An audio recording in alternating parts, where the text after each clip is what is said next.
Seja muito bem-vindo ao podcast Crer para Viver. Esse é o episódio de número 98, com o título, seguindo a sequência, Religião e Política, hoje parte 6. Gostaria, antes de tudo, de agradecer o Laércio por ter me substituído muito bem aqui, né, fazendo a abertura aí nos últimos 3 ou 4 episódios, né, Laércio? Por aí. E também comunicar nossa alegria de ter a composição original do podcast, né, com nós 4 aqui presentes, né? Isso nos leva ao nosso ponto de origem, né, enquanto a gente já se aproxima do nosso episódio número 100, né, já estamos quase chegando lá. Bem, vamos retomar aqui, antes de apresentar a mesa, né, rapidamente, eu queria pedir para você curtir não só esse episódio, essa sequência ela começou no episódio 93. Então, se você voltar lá, você vai entender melhor esse tema, vendo os episódios anteriores até chegar aqui, né? Então, curta, compartilhe, veja se você está inscrito no nosso canal. Lembrando que nós estamos no YouTube, no Spotify, na Amazon Music, na Deezer e na Apple Podcasts. Você tem várias opções para ver os episódios completos, porque no Instagram e no TikTok nós temos somente os cortes, né, que a gente retira para divulgar esses episódios. Nosso objetivo é que você veja os episódios completos. A gente está retomando esse tema, que é um tema sensível, é um tema delicado. Eu gosto quando o Laércio fala que esse podcast é um podcast que não tem medo de fazer perguntas, né? A gente está fazendo perguntas considerando a delicadeza do tema, né? A gente sabe, principalmente nesse momento que a gente está, é um ano eleitoral, e a gente tem uma história, a gente sabe o que aconteceu até aqui, e a gente sabe, a gente não se esqueceu que nós somos um podcast que trata sobre vida cristã. Então a gente tem essa preocupação, né? Uma pergunta que está aparecendo aqui desde o início, desde o primeiro episódio dessa sequência, do episódio 93, será que o engajamento político é uma missão de Deus para o cristão mesmo, né, nesse mundo? Será que a nossa missão é transformar a sociedade? E será que é essa via? Até que ponto a vida cristã e nosso engajamento no mundo como pessoas que reproduzem os valores do reino de Deus, ela se mistura com essa tarefa política nesse sentido específico, né, de engajamento político pela via de um mandato concedido através do sufrágio, né? Então, essas questões elas estão presentes, há problemas aí, e a gente quer chamar a atenção. Se a gente está falando para pessoas que se consideram como cristãs, a gente quer chamar a atenção de todos nós que nos consideramos cristãos para isso. Por quê? Porque é um ambiente que coloca armadilhas importantes para aquilo que a gente quer preservar, que é a nossa missão de viver na fé nesse mundo que a gente está agora. Bem, então vamos lá, para seguir adiante com essa sequência. Antes disso, eu vou nos apresentar, né? Eu sou Timóteo Madaleno, eu sou psicólogo, eu sou doutor em psicologia pela UNB, eu tenho uma formação em teologia pastoral e urbanidade e sou professor de psicologia e educação no Instituto Federal de Goiás, no campus Goiânia. Junto comigo, o professor Cláudio Ivan de Oliveira, ele também é psicólogo, ele é doutor em psicologia pela UNB. O professor Cláudio, ele tem uma formação em teoria social, tem uma formação em teologia pastoral e urbanidade. Ele é professor da PUC de Goiás, onde ele trabalha com as disciplinas de História e Epistemologia da Psicologia e também Sociedade e Subjetividade no Mundo Contemporâneo.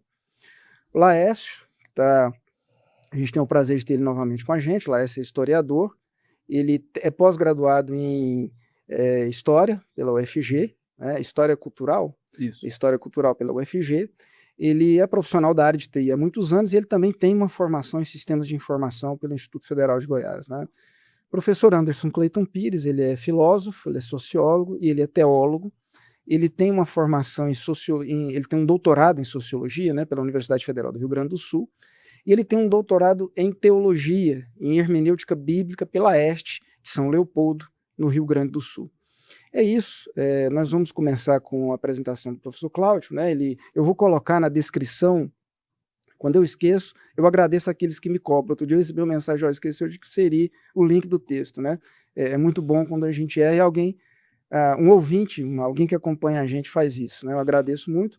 Eu vou me lembrar de colocar o texto que ele vai apresentar hoje, em particular é um texto que eu gosto muito, e também estou ansioso para ouvir a apresentação do professor Cláudio, né, que é o Fim da Religião e o Último Homem, né? Então vamos lá. Professor Cláudio, por favor. Sim. Bom, Esse artigo do professor Anderson está publicado na revista de Ciberteologia, Teologia e Cultura. É uma isso aí, o professor Timóteo vai deixar o link, não é?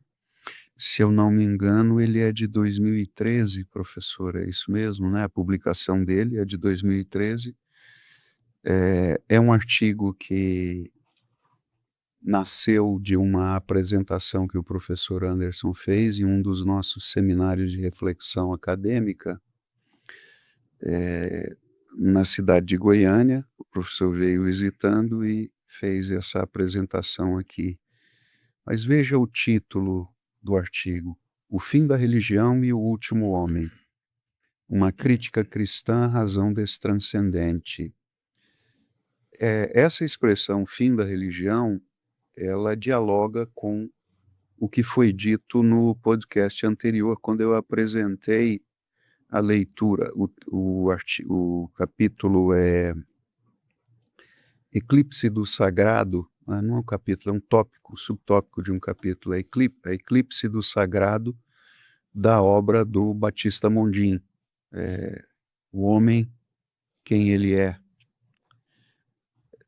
Então, ali, quando ele analisa o processo de secularização, que ele entende como a retirada do sagrado, não é? Do mundo, da realidade profana, o processo de secularização teria, na perspectiva de muitos teóricos, não é, levado ao fim da religião, levaria inevitavelmente ao fim da religião, a perda, desfuncionalização da importância da presença da religião no espaço da cultura, da sociedade, da vida humana em geral. E o Batista Mondin celebra o fato de que, segundo ele, depois da década de 60, especialmente na virada do final do século XX para o século XXI, não aconteceu o fim da religião. Na verdade, aconteceu uma expansão numérica da religião, não é? Um reinteresse, isso apareceu inclusive na análise do sociólogo Peter Berger, do filósofo social alemão Jürgen Habermas também. No entanto, o professor Anderson vai fazer uma contestação a essa afirmação do Batista Mondin. De fato, nós podemos falar no fim da religião, mas em que sentido? Se ela continua presente até em expansão do ponto de vista numérico, não é? Como é que a gente pode falar em fim da religião? Bom, vamos trabalhar aqui a perspectiva do professor no capítulo, no artigo, e ele começa com uma constatação, não é? Na virada dos anos 2000, progressivamente a religião se torna cada vez mais objeto de chacota, de ridicularização, não é? Crises de natureza moral pipocam no mundo religioso. Então, cresce na cultura, na sociedade, a expansão de uma crença de que a religião não tem competência para orientar a nossa vida, não é? Um pouco disso aparece no fenômeno evangélico dos chamados sem religião, que cresceram muito nas últimas décadas, né? Sem religião, sem igreja, perdão, não é sem religião. Sem igreja é o cara que se diz evangélico, mas não frequenta nenhuma instituição. Então, parece que isso sugere um afastamento dele em relação à instituição, do ponto de vista de uma desconfiança, não é? Da orientação que ele recebe ali naquele espaço. Então, tem uma crise de legitimidade, de plausibilidade e legitimidade do discurso religioso no mundo contemporâneo. E essa crise de plausibilidade, então, nos faz lembrar das profecias bem antigas, já no século XIX, não é? Quando todo intelectual europeu queria desenvolver uma teoria sobre a religião. Ludwig Feuerbach talvez seja um exemplo muito clássico disso, não é? Em A Essência do Cristianismo. Mas, então surge essa profecia de um fim da religião. Ela aparece especificamente na pena de Karl Marx, quando ele nos afirma que do colapso do capitalismo, não é? E da emergência da sociedade socialista, na qual não haveria mais opressor e oprimido, então a religião deixaria de ter sentido e seria, portanto, o momento do fim da religião. Essa profecia foi feita no século XIX e o professor Anderson diz muito bem, do ponto de vista da profecia marxiana do fim do capitalismo, ela não se cumpriu, mas do ponto de vista da profecia do fim da religião, em um certo sentido, e no sentido mais importante que a gente pode pensar, de fato, aconteceu um fim, uma disfuncionalização da religião. Mas para entender o que o professor Anderson chama de fim da religião, o artigo ele vai se desenvolvendo no seu argumento, nos seus subtópicos, não é? No primeiro momento, o professor Anderson fala da destranscendentalização da razão à razão destranscendente. O que ele quer dizer com isso? Bem, a modernidade lá no século XVIII, não é? Na pena do Immanuel Kant, estava fazendo uma discussão com toda a tradição metafísica que a gente herdou do mundo da filosofia ocidental. E Immanuel Kant escreve uma obra chamada Crítica da Razão Pura, na qual ele faz a pergunta sobre o limite, possibilidade do nosso conhecimento, não é? Da nossa razão teórica. E ele chega à conclusão de que, no que diz respeito aos postulados teológicos, não é? Ao postulado da existência de Deus, postulados que compõem todo o interesse do pensamento metafísico, ele fala três, não é?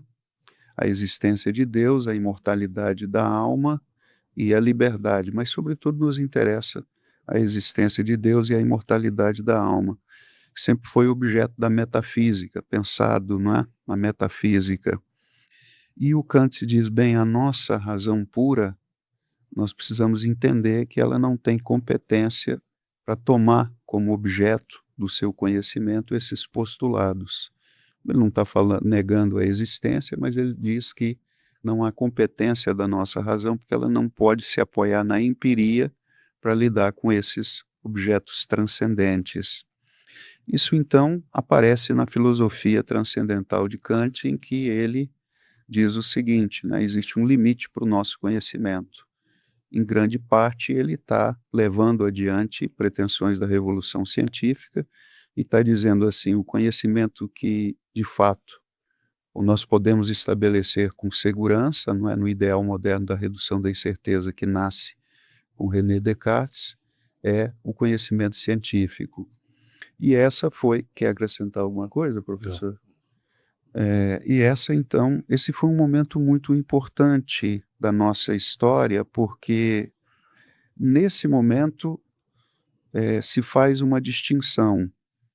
A partir de agora, se você tem uma crença e você pode demonstrar empiricamente, ela tem valor para a ciência. Se você não pode, ela não tem valor.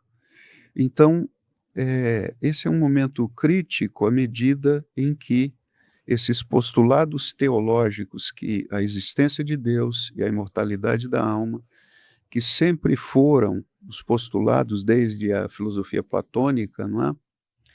Sempre foram aqueles que exerceram um pré-condicionante moral para as escolhas do indivíduo no cotidiano, eles começam a entrar em crise, porque se eles não são objeto de demonstração, como pensava a metafísica, não é? Cresce cada vez mais no Ocidente o interesse pelo conhecimento que é certo, que é demonstrável, que é o conhecimento oriundo da ciência, não é?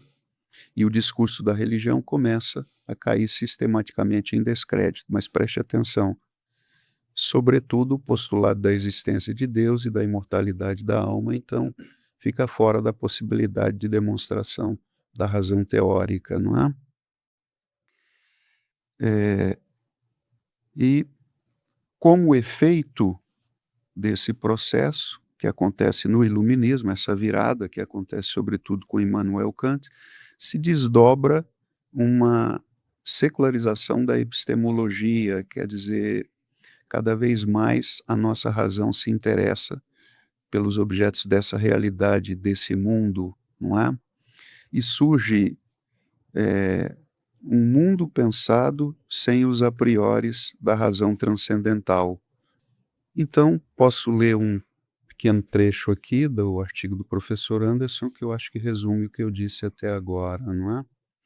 Então, em função dessa virada que acontece no século XVIII, o conhecimento empírico, como bem sublinhou Jürgen Habermas, é o teste de verdade acerca de um mundo que é dado a todos como um mundo idêntico para todos, com ou sem influência dos postulados a priorísticos. Então, essa é a secularização epistemológica, não é, que acontece depois do pensamento kantiano no Ocidente. Cada vez mais, esses a prioris da existência de Deus, da imortalidade da alma, deixam sistematicamente de ser pré-condicionantes para a escolha, para a ação moral do indivíduo, não é? E surge então essa ideia de um prazer do instante. Em que sentido um prazer do instante? À medida em que não há o pré-condicionante do depois, não é?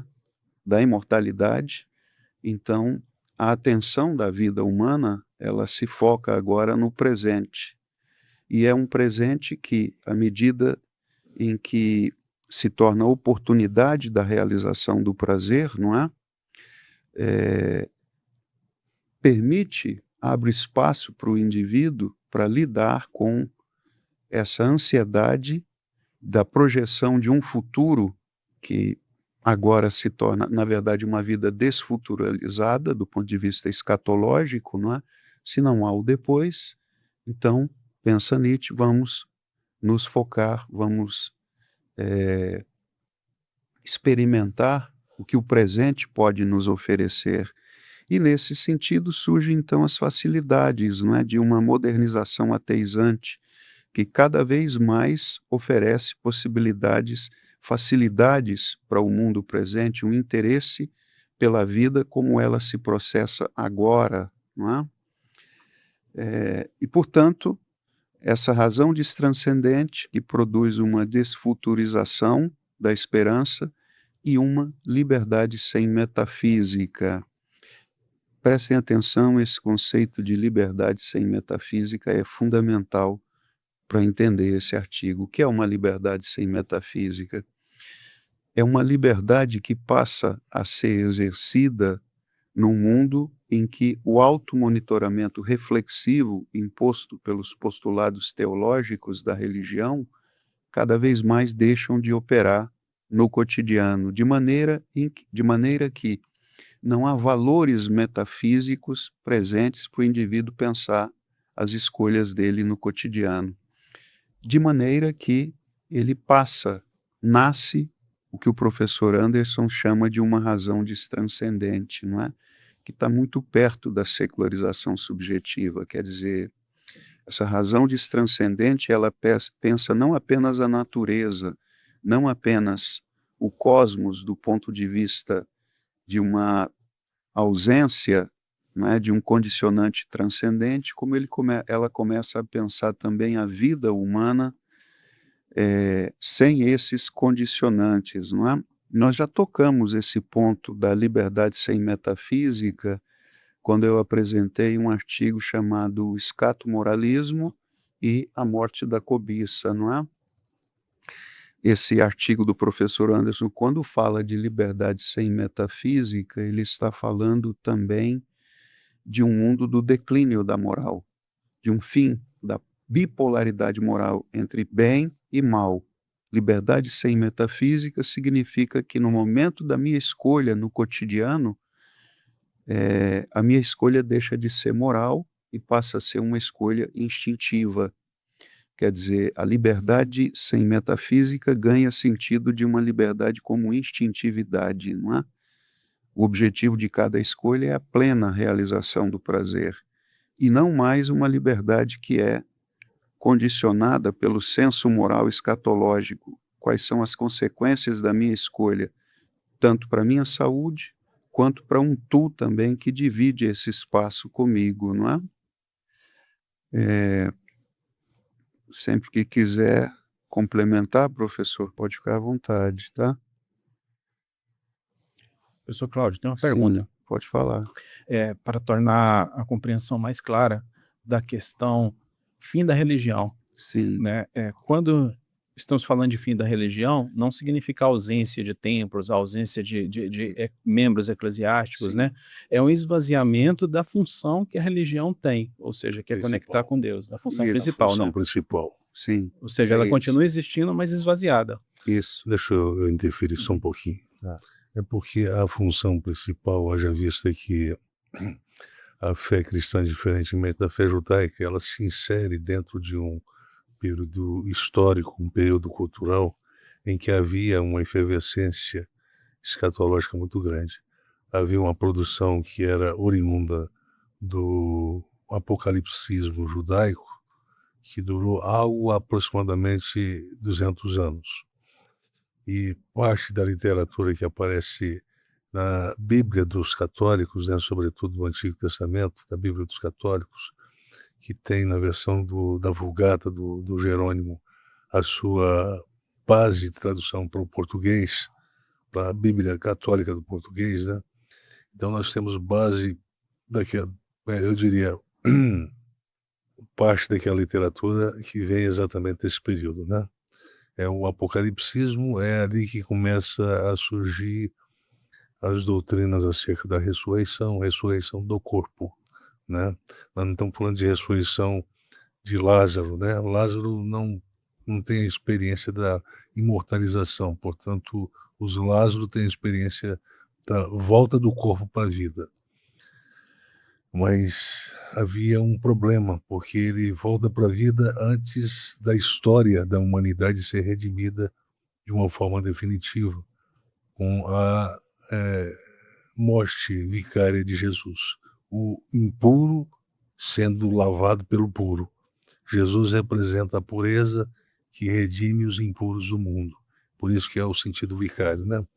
Antes de mais nada, eu quero lembrar também que eu cometi um pequeno erro aqui no nosso podcast anterior. Eu fiz citação do Salomão, quando na verdade era Roboão, né? Roboão é filho do Salomão com a Sulamita fora do casamento. Então eu queria fazer essa pequena correção. Então, nesse contexto, parte dessas literaturas que se produzem 200 anos antes de Cristo, eles são levados, né, conceitos como filho de Davi, é um conceito escatológico, e, portanto, o ambiente é carregado dessa, eu diria, dessa força, dessa disposição escatológica de pensar o futuro a partir de uma promessa, né, epangelia.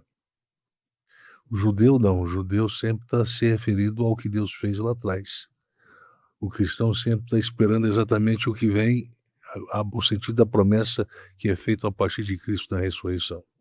Então, esse ambiente levou a criar uma espécie de ética de interim. Aí nós entramos no tema. Essa ética de interim cria uma disposição de relativizar a importância moral que se dá para tudo que se faz na vida. Por exemplo, para a ética do Antigo Testamento, acumular é importante. Então, para o Novo Testamento, acumular não é importante. O importante é repartir o que se ganha. Portanto, se for para esperar ter demais para se repartir, é capaz que não vai fazer nenhuma coisa nem outra. Então, isso é um valor para o Novo Testamento. Então, quando o cristão, por que você faz isso? Porque eu não considero o presente mais importante. Porque eu não considero a vida do presente mais importante. E o Paulo diz que o nosso sofrimento da vida presente, ele relativiza até mesmo o sofrimento. A expressão do Kesman, as angústias, tristezas escatológicas, porque está situado exatamente no espaço onde a ética entra para dizer isso não é importante, isso não é importante, o dinheiro não é importante, a pessoa é importante, a necessidade é importante. Lembra da parábola do bom samaritano? Não é o dinheiro, não segurei o dinheiro. Eu supri a necessidade de quem tinha necessidade. Esse é o drama. Então o cristão se insere nesse contexto. Mas por que ele faz isso? Porque ele já não espera mais nada desse mundo. Então esse ambiente traz, e essa é a função exatamente que a fé cristã perdeu ao longo dos anos. Vem a reforma e tira essa função. A reforma vem e fala assim, não, nós temos um problema, nós temos que pensar a vida a partir do conceito de trabalho, de profissão, de vocação, beruf. Então, vamos retranscendentalizar a história, vamos revalorizar a vida que a gente tinha perdido, porque é daí que a gente vai buscar um indício para confirmar a nossa salvação. Isso muda tudo, professor Elton. Sim. Então, fim da religião é disfuncionalização da religião exatamente na sua competência para produzir uma escatologização do cenário da vida humana, não é? Aí alguém vai dizer, bom, mas a religião não desaparece, ela está presente, os templos, como diz o professor Laércio, né, estão presentes, né, a religião cresce numericamente, mas então como é que a gente pode falar de fim da religião? No sentido da disfuncionalização daquela que é a proposta, o coração da religião, não é? Que é a escatologia. Se você quiser entender como é que esse paradoxo pode se afirmar no nosso mundo, eu lembro aqui a tese de doutorado do professor Anderson Clayton Pires, na qual ele fala a relação geracional entre globalização e religião. À medida que a globalização globalizou um ideal de vida feliz edocapitalista, tornou esse ideal a meta fundamental da vida humana, quer dizer, edocapitalismo significa produção, consumo e prazer. Não é? Como é que eu realizo a minha felicidade? Pela via de uma boa inserção profissional, não é? Pela via da ética das conquistas, das aquisições. Então isso foi globalizado no processo de globalização, especialmente na década de 90 para cá, quando o professor Anderson, na tese dele, identifica exatamente a emergência de uma nova religiosidade, que é uma religião secularizada, não é? Se lá no passado, quando Max Weber pensou o conceito de secularização, ele falava da perda de importância da presença da religião, não é? Depois nós vimos que, sobretudo no espaço urbano, o conceito de secularização é reinterpretado pelo professor Anderson no sentido da emergência de uma religião secularizada, isto é, desescatologizada, uma religião que agora não mais, como diz o professor Anderson, nega o mundo, mas se acomoda a ele, não é?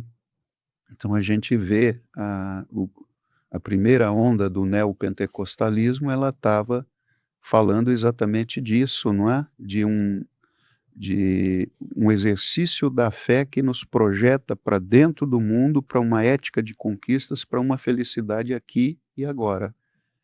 Portanto, essa religião está presente, não é? Como diz o professor Laércio, essa religião está presente, mas ao mesmo tempo é o fim da religião, porque se houve um completo desenraizamento traditivo daquilo que é o coração. Sempre foi, no Novo Testamento, não é? O coração da mensagem do cristianismo, que é visceralmente escatologia. Professor, só falando aí, me veio aqui à memória duas frases, né? Uma que eu ouvia quando criança, ainda na década de 80, dentro da igreja, né? Numa igreja pentecostal, se falava muito assim, Jesus vai voltar, né? Ou seja, assinalando para um tempo depois do tempo. E mais recente, uma frase que a gente ouviu, a gente até comentou recente, né? O meu Deus é o Senhor do ouro e da prata. Ou seja, ouro e prata está relacionado a coisas mundanas, a seculares, né? Então, isso que o senhor está falando, nessas duas frases, acho que se enquadra, exemplifica o que o senhor está falando, né? A primeira, uma crença, você tem uma origem pentecostal. A primeira, uma crença pentecostal, de fato escatológica, não é? A vinda, a volta do Senhor. Depois, caminhando para o neopentecostalismo, que coloca o mundo presente como o mundo das conquistas, né? Para o qual nós não viramos as costas. Então, esse é o sentido do fim da religião, que é a análise mais importante, não é, do ponto de vista da fé cristã, e por isso não foi percebida pelo teórico católico Batista Mondin quando ele diz, não houve o fim da religião. Não, de fato houve. O coração da religião desapareceu, não é, da religião cristã. Então, esse cenário da disfuncionalização da religião, ele é também o cenário da pragmatização da vida, não é? O que aconteceu na modernidade? A pragmatização quer dizer, cada vez mais a gente se volta para o presente, não é?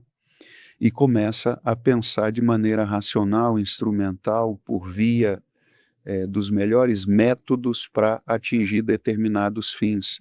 Assim pensava, essa era a racionalidade típica, não é? Do self-made man. Ele está olhando para o mundo e fazendo um cálculo do empresário, ele está olhando para o mundo e fazendo um cálculo de como a ação dele pode ser eficiente aqui e agora. Então você tem um mundo que se pragmatiza, não é? Nós estamos interessados naquilo que é eficiente de forma imediata e não na nossa relação com uma realidade transcendente, não é? Que não é esta imediata na qual nós vivemos agora. Então, a pragmatização do mundo, ela está no coração, pragmatização da cultura, da vida humana, ela está no coração dessa disfuncionalização da religião, não é? Nesse artigo, o professor Anderson faz um diálogo muito interessante com uma obra do Aldous Huxley, Admirável Mundo Novo, não é? Ali, em Admirável Mundo Novo, você tem o protótipo, esse é um livro que foi escrito na forma de uma paródia, mas acabou sendo lido de forma séria, não é? E ganhou uma importância muito grande para quem viveu, sobretudo, a década de 80, talvez do século passado, até a década de 90. Admirável Mundo Novo é uma sociedade fictícia de Aldous Huxley, publicada em 1931, talvez contestando a tese de Freud em O Mal-Estar na Civilização, não é? De que a civilização produz o sofrimento, a renúncia. Huxley está falando de uma civilização em Admirável Mundo Novo, em que surge uma biotecnologia capaz de produzir a satisfação plena, não é? Em Admirável Mundo Novo não há mais depressão, não há mais nenhum tipo de sofrimento, o sexo está disponível à vontade, a religião se torna desnecessária. Por quê? Porque a vida se pragmatizou completamente, não é? Todas as necessidades humanas são supridas. Tem uma droga chamada soma, não é? Que impede a existência de qualquer sintoma de sofrimento humano.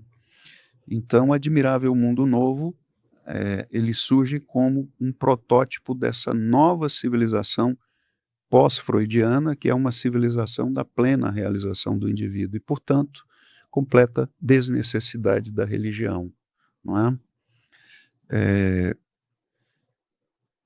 Algum comentário, professor? Bem, nossa sociedade, a minha e a sua, não é? Quer dizer, nós estamos em um momento novo, muito complexo, que a gente está chamando de mundo contemporâneo, não é? Nem mesmo as teorias que foram muito badaladas mais recentemente, como a de Bauman, como a de Giddens, não é? Nem mesmo essas teorias estão sendo capazes hoje de capturar a complexidade desse mundo que a gente está vivendo, né? Bauman morreu em 2017, nós já tivemos uma pandemia, nós já temos um novo século XXI em andamento. Não pôde ser pensado por ele. Fenômenos, processos que não puderam ser pensados por ele. Mas isso é uma digressão. O mundo de Aldous Huxley ainda não é o mundo no qual nós vivemos, mas tem similaridades, não é? Porque, observe, à medida em que a crença num futuro transcendente desaparece da vida humana e o tempo presente é que passa a ser valorizado, não é? O professor Anderson diz que há um retorno da filosofia epicurista, não como ela era antes, mas um neo-epicurismo, não é? Que retorna, traz de volta para a vida o problema da tragicidade da vida, que foi muito pensado pelo existencialismo no século XX, não é? Então, diante do que a gente está? A gente está diante de um niilismo, não tem nada do lado de lá. A vida se resume a este presente, não é? Esse presente que passa voando, e, portanto, esse sentimento de ausência de um logos na história, não é? A morte da filosofia hegeliana, que falava de uma história em que uma inteligência providente garante que a história toda está sendo conduzida para um telos, não é? E que há plena segurança nisso. Agora não, nós estamos diante de uma história, como foi pensada por Hegel, não é? Uma história em que não há logos, não há sentido na história. Então, diante dessa ameaça de uma ausência de logos na história e de uma ausência de uma esperança transcendente, então retorna a tragicidade da vida para esse novo mundo no qual eu e você vivemos, né? E daí uma ansiedade de olhar para a vida, não é? Na sua ausência de transcendência, emerge aí algo semelhante ao que acontece em Admirável Mundo Novo, quer dizer, uma biotecnologia para nos assegurar a presença o mais constante possível do prazer no nosso cotidiano, não é? Se em Admirável Mundo Novo havia o soma, no nosso mundo há uma biotecnologia para prolongar a nossa vida, não é? Nós pensamos o que é o idoso hoje, não é uma imagem que não consegue mais ser absorvida pelo arquétipo do idoso que nós tínhamos na década de 80, 90, ou até muito recentemente, né? Hoje o idoso é aquele que dispõe de uma biotecnologia para estar com estética atrativa aos 60 anos de idade. Uma mulher... Estética de 60 ou 50, né? Sim. Corpo de 60 ou 50. Exato, né? Então, biotecnologia para realizar esse ideal de vida feliz é do capitalista, é o Mounjaro, são os hormônios que nos permitem adotar um estilo de vida que é pós-natural, que é um estilo de vida transnatural que nasce de uma civilização pós-natural, não é? A valorização não é mais do tempo cronológico, né? Mas do tempo Isso. biológico. Exato. Agora não vale o tempo que você tem de existência, mas a forma como você é lido, percebido pelas pessoas. Isso. Bem, eu tenho 80 anos, mas pareço ter 50, né? Isso que é importante. Exato. Então a pessoa desloca a atenção do Cronos Uhum. e passa a dar atenção ao Kairos. Então, o corpo que é valorizado não é o corpo da ressurreição, não é o corpo glorificado da ressurreição, é o corpo, este corpo que tem que prolongar, mas prolongar a vida com vigor, com possibilidade de prazer. Como diz o Michel Maffezoli, corpos que são esculturados, pavoneados, né? Para ter uma grande experiência da estética de ser desejado.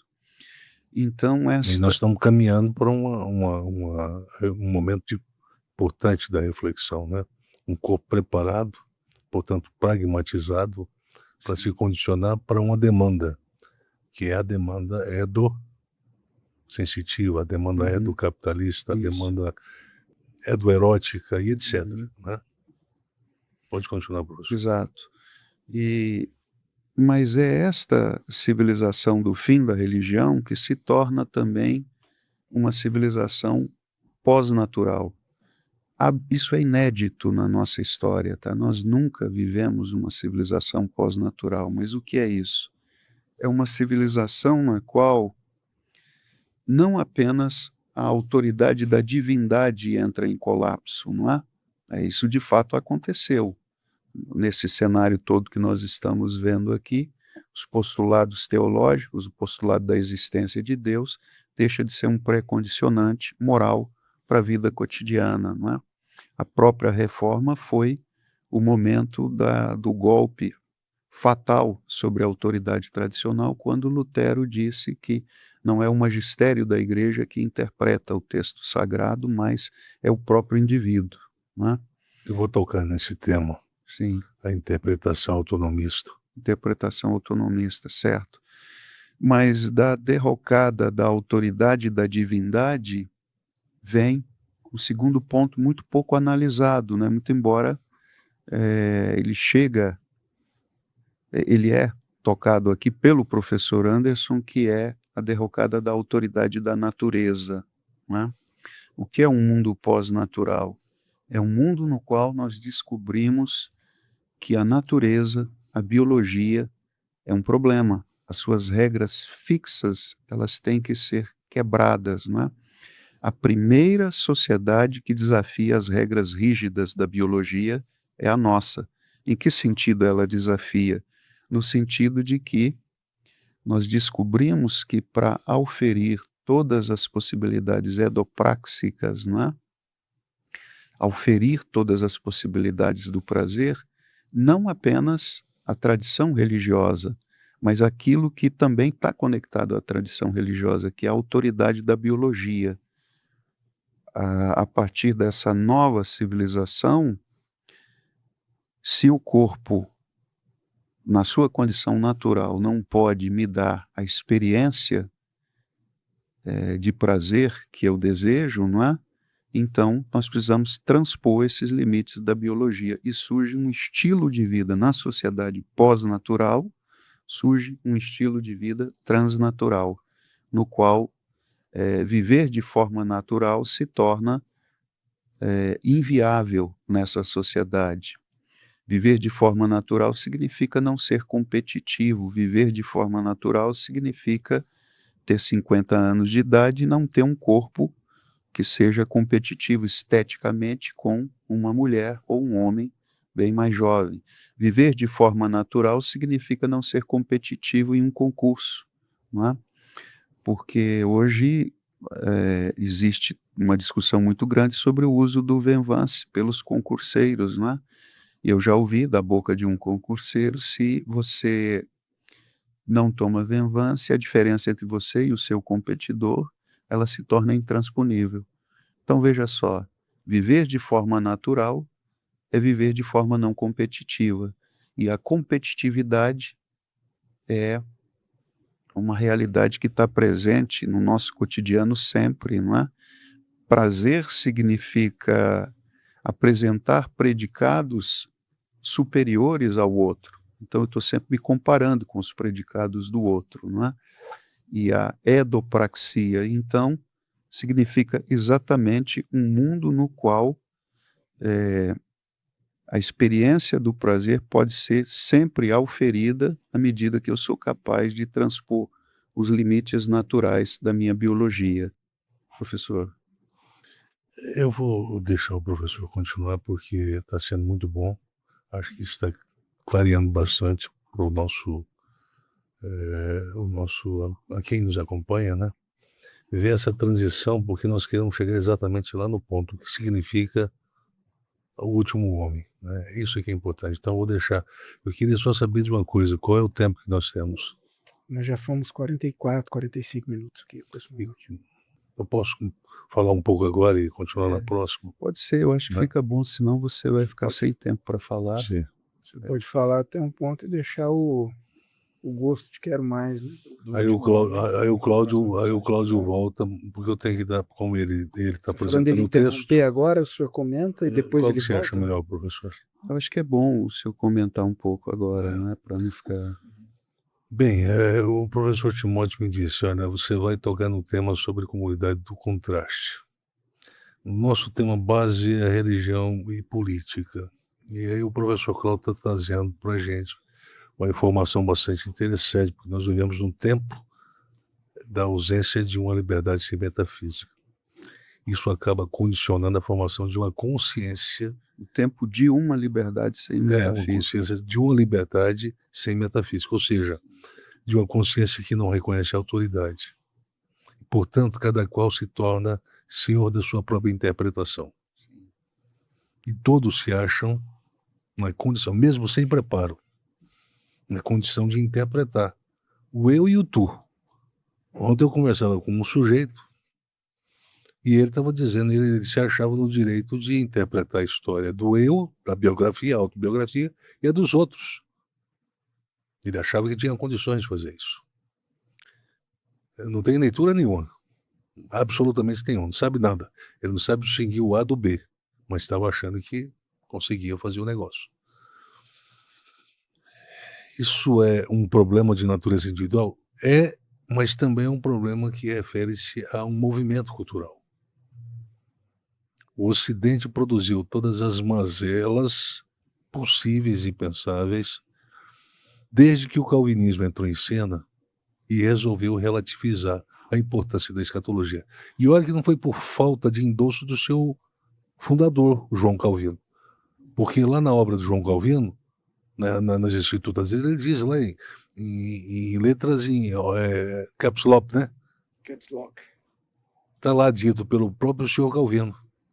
O cristianismo é visceralmente escatologia.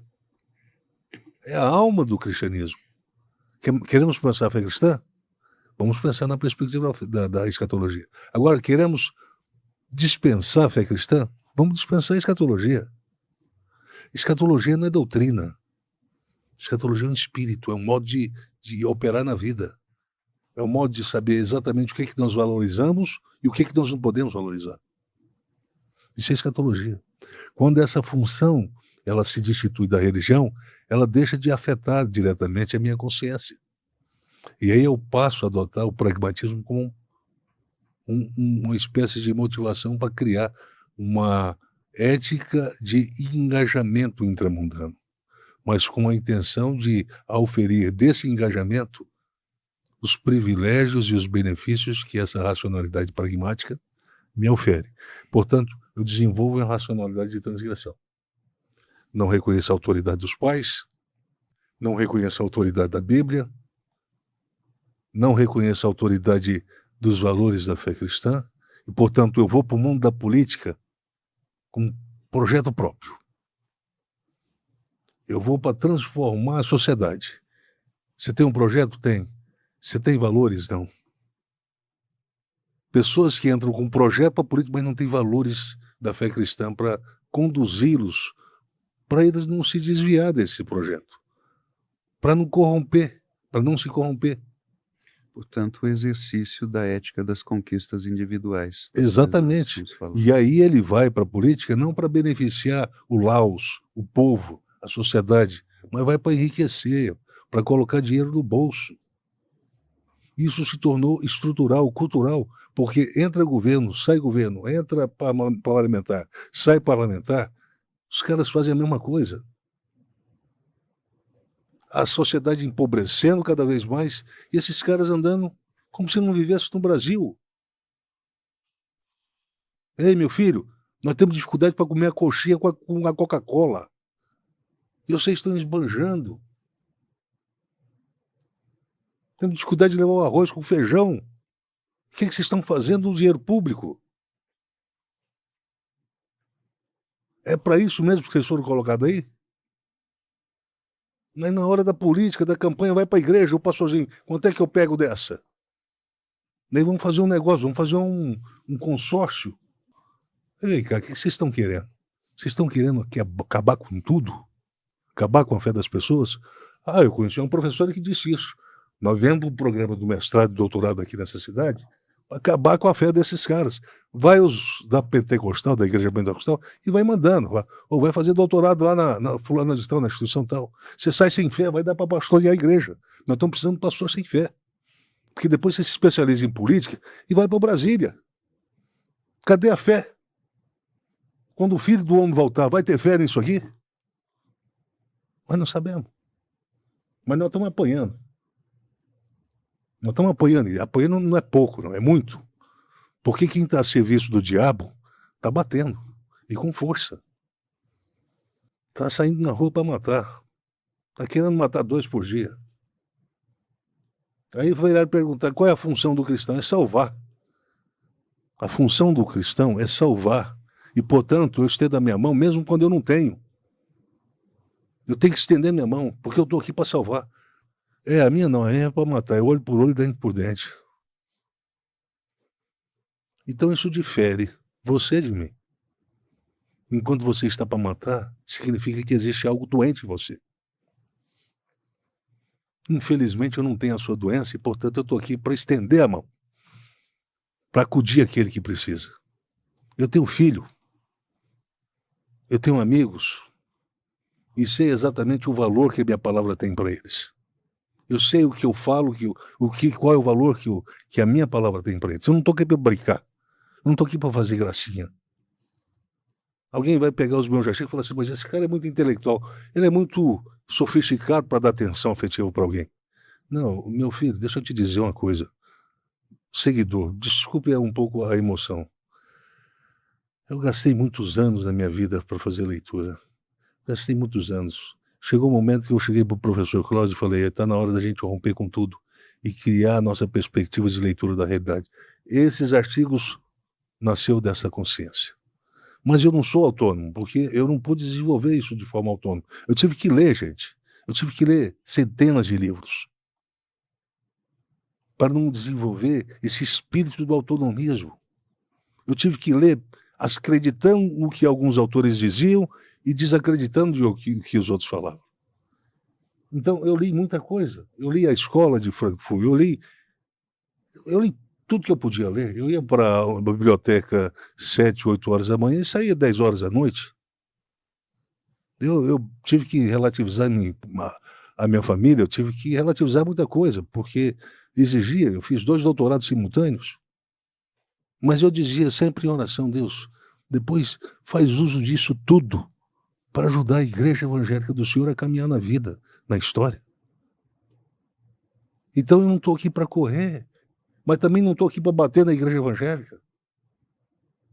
Eu não posso querer matar quem eu estou querendo salvar, curar. Eu estou aí para apanhar com ela. Não tem. Todo mundo bate nela. E se Jesus chegasse hoje, ele fala assim, olha, ele único que seria, fala assim, eu vou colocar a favor da igreja evangélica.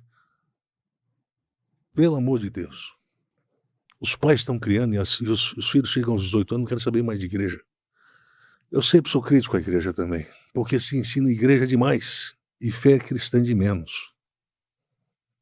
Não se forma consciência cristã nos filhos. Chega lá e descobre que Deus não existe. Como é que você descobriu? Eu fiz estudo, tem um fulano de tal, não sei o que, meu filho. Vai ver se eu estou na esquina. Enquanto você está buscando informação na inteligência artificial, eu quero dizer para você que eu li mais de 500, quase 1 milhão de páginas para chegar à conclusão de que Deus existe. E eu falei assim, o senhor precisa me dar uma evidência prática de que isso é verdade. Vai para o quarto e me busca. Você vai ver que eu existo. Entra no teu quarto, fecha a tua porta e ora ao teu Deus que te vê em secreto. Deus não aparece para mim, mas os fatos me evidenciam que Ele está presente. É diferente. Mas esses intelectuais da fé morta que estão espalhados, Brasília, Rio e São Paulo, falam de uma fé que não existe, uma fé morta, uma fé imbecil, sem inteligência. Se quiser, vem conversar comigo, a gente conversa, não vou bater em ninguém. A gente está entregue a tudo. Os apologetas, os intelectuais sem fé, que precisam da arqueologia para dar fundamento, senão a gente não pode acreditar na Bíblia. O Bultmann dizia, não, se não tiver história para dar amparo, a fé é suficiente. Não, mas aí não. O Padenberg fala, não, então vamos fazer o seguinte, vamos buscar a fé, um fundamento histórico. Acha o fundamento histórico e desenvolve o conceito de prolepse. Portanto, nós fazemos, a partir da prolepse, nós antecipamos o presente para o futuro para o presente. E o que é o futuro desenvolvido, trazido para o presente? É a ressurreição. Como promessa, e Paulo diz, olha, assim como foi com ele, será com vós. Quando ele está falando sobre a ressurreição do capítulo 15 de Coríntios. Ele fala sobre essa coisa bonita que é a ressurreição. Vocês acreditam nisso?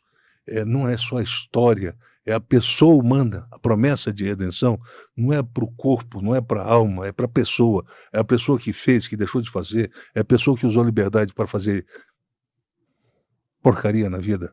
E que agora está cobrando, por que eu fiquei doente? Por que eu me tornei bipolar? Por que eu agora estou com esquizofrenia? Qual foi a escolha que você fez? Viver como são ou viver como um louco a vida toda? Você respeitou quem? Você respeitou o casamento? Você respeitou a esposa de alguém? Você respeitou o líder, pastor, autoridade? O que você fez com o que foi colocado? Não, eu escolhi atropelar todo mundo. Para viver o quê? Uma autonomia, uma interpretação autonomista. Eu pego a Bíblia, leio, eu sei da Bíblia. Mas você sabe ler mesmo? Adianta ler só o hebraico, só o grego? Meu filho, eu fiz exegese liberal. Para com palhaçada. Eu estudei na maior escola liberal desse país e não consegui acompanhar a fé desses caras, porque por falta de fundamento científico. Para os que estão me vendo agora, por falta de sentimentos. E não adianta vir falar de Bíblia, de processo, blá, blá, blá. Essa historinha não me convence mais. O fato é que a nossa comunidade hoje, a comunidade de fé hoje, está precisando de fé, porque nós estamos desconfiados do próprio Deus. Por isso que a gente procura o médico, por isso que a gente vai com mais frequência na farmácia. Não que isso não possa ser feito. Por isso a gente relativiza a autoridade do pastor, o pastor não presta, o pastor é isso, o rabino não presta. E quem presta? Você presta. Me dá uma referência, porque eu estou sem. Você não tem coragem de pedir ajuda. Porque para ajudar são poucos. Para meter a bala, a pedra na pecadora, todo mundo quer. Estão querendo inverter a ordem da fé cristã. Jesus não foi chamado para ser juiz, foi chamado para ser advogado. O advogado defende, não acusa. Ele não julga para condenação. Ele está ali para salvar o cliente. Eu não vim para matar, eu vim para salvar. Será que está difícil de entender essa mensagem da fé cristã?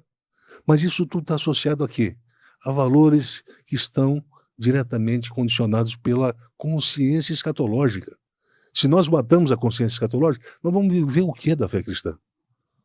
O que sobra? Sobrou o quê? Sobrou ir para casa e viver um pragmatismo religioso. Aí nós vamos para a igreja do muro da cor cinza, o muro da cor não sei o que lá.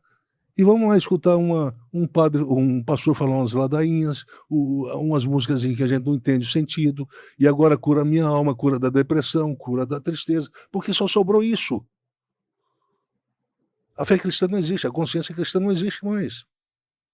E aí a gente é obrigado a escutar um filho do Satanás ficar falando porcaria na ouvido da gente. Não, você tem. Essa é a sina do cristão, tem que suportar o cara. Mas é. E aí? E aí não, suporta. Ah, tá bom. Eu estou atrás de quem quer viver com temor e tremor. Não precisa ser sofisticado do ponto de vista intelectual. Eu consigo lidar muito bem com as pessoas simples. Eu sei abaixar a cabeça para ouvir a sabedoria deles.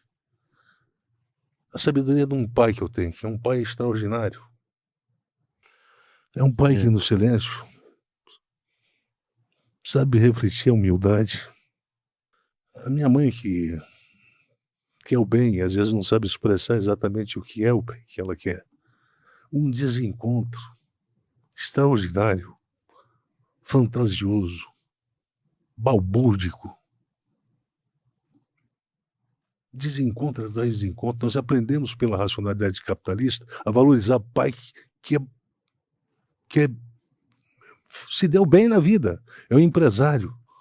É um cara de sucesso. Esse é meu pai. O cara que não conseguiu o sucesso, isso é uma porcaria. Honra teu pai e tua mãe? Não, meu pai eu mando ele para aquele lugar. A mãe, se brincar, está apanhando. Mas também é um problema entre pais e filhos, de geração, porque a geração atual aprendeu muito mais do que a geração anterior. Ela lê muito mais inteligência artificial, tem muito mais informação à sua disposição. Portanto, não é fácil dobrar essa geração com uma conversinha fiada. A informação se torna uma arma, não é, professor, na competitividade? Se torna. E aí, às vezes, eu estou conversando com a pessoa e ele está procurando o equivalente no IA. Eu falei assim, vem cá, você vai ficar me escutando ou vai pegar a informação com o IA? Porque se for, vai com o IA, deixa eu aqui. Eu já não tenho mais finalidade da sua vida. Agora vai ver em quais universidades esse IA fez doutorado. Vai ver o que ele produziu de pesquisa própria, ou se ele vai na web pegar informação. É uma bagunça, é uma desordem. Está tudo fora da ordem. E a igreja está pensando, o que nós estamos fazendo na vida, na história? Não sei, você perdeu a escatologia. O senhor está dizendo que tudo que o senhor está dizendo aí nasce de um mundo no qual se perdeu a possibilidade de fazer reflexão ética no cotidiano, à medida que a gente toma decisões nas nossas interações com os outros. Isso aí, professor, como sempre, perfeição. Uma abordagem perfeita. É exatamente isso aí. A gente não sabe quando a gente tem que falar e quando a gente tem que calar. E às vezes a gente pensa que o outro está surdo e fala mais do que necessário. Ou às vezes a gente pensa que ele já sabe de tudo e fala e deixa de falar o que é importante. E aí você tem que saber dobrar isso aí, mas a consciência. E o Paulo diz, então vede prudentemente. Prudentemente, um apelo extraordinário. Um judeu que fala que Paulo é um imbecil, ele não sabe para onde ele sabe. Que desrespeito. Meu filho, você não estudou Paulo nunca na sua vida. Você não sabe nem em que posição do alfabeto o alfa tá e o ômega. E vem falar de Paulo. De Paulo. Nós não tivemos uma melhor interpretação da fé cristã do que Paulo nos trouxe através de seus escritos. Nós não compreenderíamos os evangélicos se Paulo não tivesse feito o que fez. Aí os evangélicos, aí os liberais chegam e falam assim, não, mas será que é esse Paulo mesmo? Será que é o de Romanos é o mesmo que de Éfeso? Ah, você é um intelectualzinho sem fé, está querendo interpretar a Bíblia? Aí vem um professor lá da ESP, uma vez, falou assim, eu queria saber se pode fazer a interpretação sociológica, a abordagem sociológica da Bíblia. Eu falei assim, Estênio, eu não sei o que é sociologia para vocês, ué. Vocês fazem qualquer coisa com a sociologia. Para mim, sociologia é ciência. Se vocês quiserem fazer com ela qualquer outra coisa. Obviamente, não se faz sociologia do que vocês querem fazer. E aí? Porque os caras estão mais preocupados com a abordagem sociológica. Deixa a fé cristã de lado. Então, embora, via de regra, a formação seja em teologia, mas quer fazer abordagem social. Ah, mas são os teólogos da libertação, né? Aí tem os teólogos da libertação, os teólogos da missão integral. Os caras sabem muito de sociologia. Qual é a sua titulação? Onde você estudou? Você sabe que eu esqueci a instituição? Você lembra do cara lá de Brasília? Falando que era psicólogo, o cara falou, qual universidade você estudou? Ele olhou pro Cláudio e falou assim, você não esqueci o nome da universidade, pô? Se é mesmo. Você passou 5 anos lá e não sabe o nome dela? Pode parecer absurdo, mas é verdade. Não, e ele é importante. É um teólogo das nações lá, o cara é importante, o cara. Pela madrugada, eu estou falando para você que está me escutando, está na hora do povo evangélico acordar, parar de ser enganado pelos mentirosos, pelos falsos profetas, pelos falsos mestres. Reconheça a autoridade de quem tem autoridade, mas não dê autoridade para quem não tem autoridade. Eu não quero autoridade, eu não quero conquistar uma autoridade.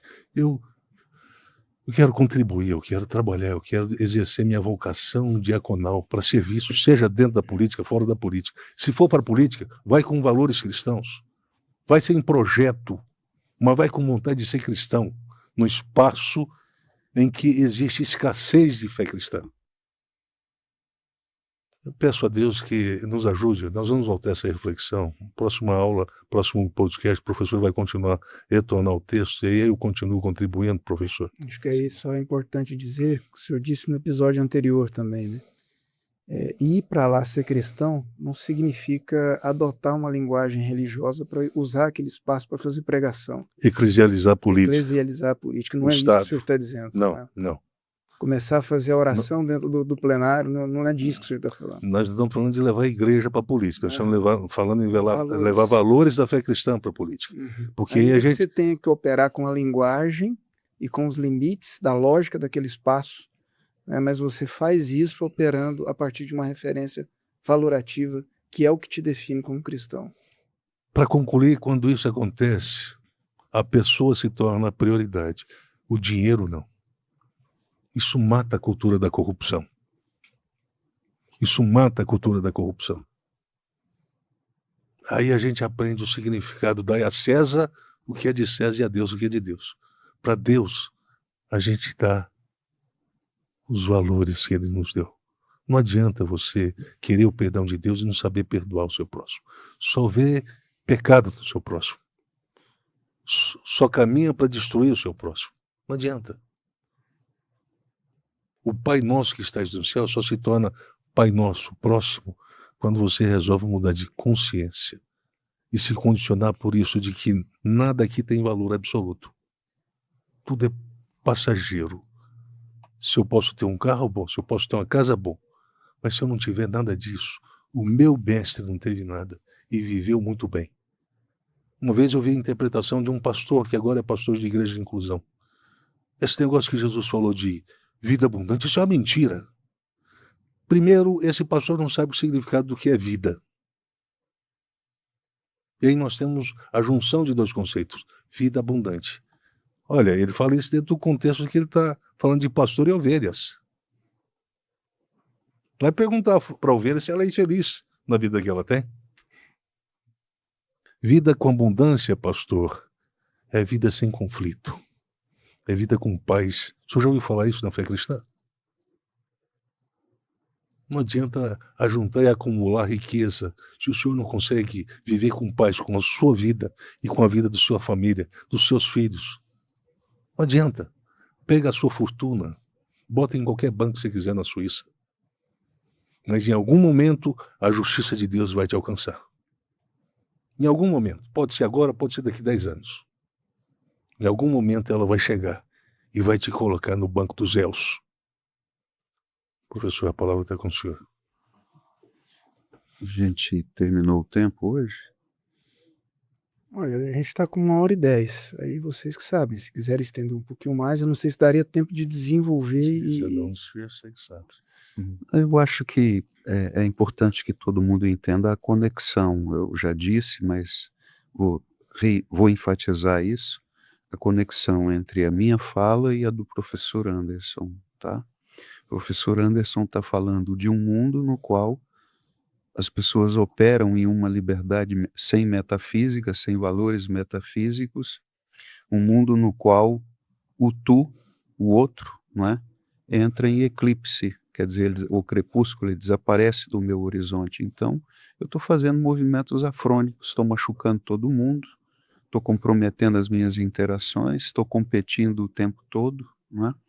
E esse é exatamente o mundo analisado no texto, um mundo no qual os valores metafísicos, não é, deixaram de orientar as nossas interações sociais no cotidiano. Isso. Eu acho que ficou muito claro, né, a relação entre o texto e o comentário do professor Anderson, né? Ou seja, e também ficou claro essa questão do que é o fim da religião, né? Essa questão do esvaziamento, né? O que ela produz, como era antes e como é depois, né? E quais as consequências disso. Eu acho que a gente vai ser excelente a nossa próxima continuidade, né, no tema, né? Vai ter desdobramentos disso daí, mas eu acho que ficou claro o que foi feito agora. mais alguma consideração antes da gente caminhar para o fim? Não? Não. Acho que o que eu gostaria de falar é o seguinte: o professor Cláudio chamou a atenção, ó, é preciso conectar o que ele apresentou com a reflexão que o professor Anderson fez, né? Então, isso, quando essas duas coisas se juntam, quem acompanha a gente consegue entender tanto o nosso método de trabalho aqui, né? O professor Cláudio, ele apresenta, ele faz uma leitura que ajuda a gente a fazer um diagnóstico de um problema. E o professor Anderson, ele trabalha a partir disso, chamando a nossa atenção, né, para questões que tocam a nossa forma de viver. Vida cristã é o foco do nosso podcast. E assim a gente cumpre a nossa vocação aqui como podcast. A gente está falando para cristãos e o professor Anderson está sempre chamando, fazendo um alerta. É hora de acordar, né? Então quem tem ouvidos para ouvir, ouça. Se te incomodar, ouça com mais atenção, ouça de novo. Eu acho que eu já disse isso lá atrás, quando incomoda é porque tem um problema ali, tem um tumorzinho ali, que quando você toca nele, ele dói. Então, leva isso para a oração, leva isso para a reflexão e tenta compreender, né, a que mudança você está sendo chamado enquanto você escuta aqui. Né? Volta e ouve de novo, né, o que foi dito, conecta isso com os episódios anteriores. É isso, agradeço muito a atenção de quem está acompanhando a gente. Ajude a gente a levar isso aqui para mais pessoas. Comente, compartilhe, recomende. E também lembre-se de que nós precisamos de apoio para continuar produzindo esse podcast, né? Eu sempre gosto de fazer uma ressalva que nós não temos finalidade lucrativa nenhuma, absolutamente nenhuma. Então, quando você contribui, você está ajudando apenas na produção e divulgação desse podcast. É para fazer isso aqui continuar sendo produzido. Para quem quer contribuir, o Pix do podcast é podcastcrerpraviver@gmail.com. É isso, muito obrigado e até o próximo episódio.